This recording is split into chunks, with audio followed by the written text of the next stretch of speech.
Let's go back in time. We're talking over 2,300 years ago, where one man's mind literally reshaped a continent.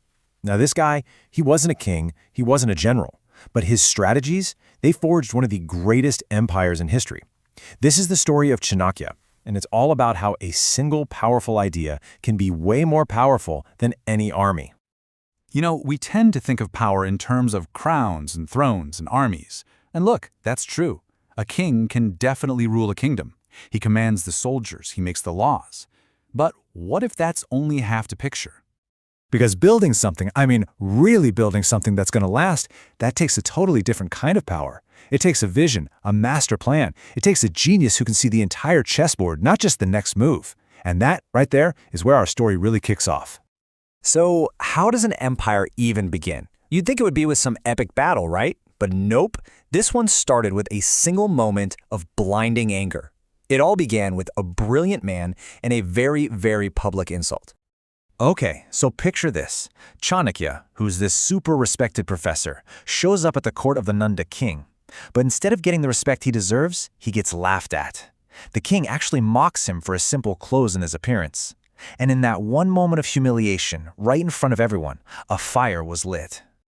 And let me tell you, this was not some empty thread he muttered under his breath. This was a vow, a solemn promise. For Chanakya, that personal insult snowballed into a mission to get rid of this corrupt, arrogant ruler. And that single, powerful oath, well, it was about to change the course of Indian history forever. Chanakya knew he was just one man, right? He couldn't do this alone. He needed a leader, someone with the guts and the potential to wear the crown he planned on taking. So his search began, a search for the perfect person to carry out his plan. And what he found was pretty remarkable. And he finds him in the most unlikely of places. He sees this young kid, Chandragupta, just playing games with his friends. But Chanakya sees something else. In this boy, he sees a natural-born leader, someone totally fearless and wickedly smart. He saw the future king of India. And right then and there, a deal was struck. Chanakya walks up to this kid and makes the most incredible promise. He wasn't just offering him a future, he was handing him a destiny. The teacher had found his student. The kingmaker had just found his king. Now, this wasn't your average school. Oh no, this was a masterclass in how to wield power. Chanakya personally sculpted Chandragupta into the complete package. He taught him everything from battlefield strategy and warfare to the tricky art of diplomacy. He drilled him on leadership, on gathering intelligence, and on the nitty-gritty of how to actually run a government. It was the ultimate king-making curriculum. So, with his king in training, now a seriously formidable leader, it was time. Time for Chanakya to start executing his grand plan. And this wasn't going to be some simple head-on fight. This was a carefully orchestrated game of chess. And the prize? An entire empire.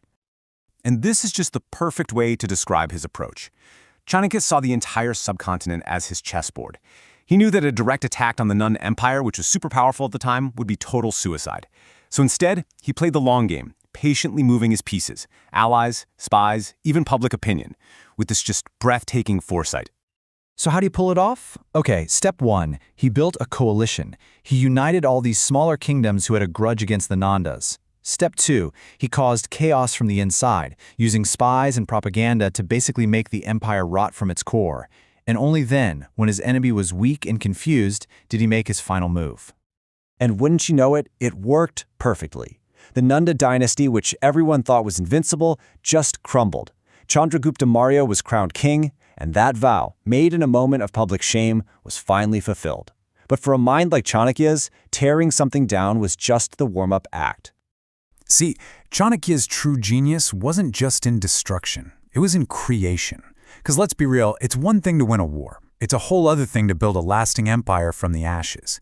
And this is where his real legacy was forged.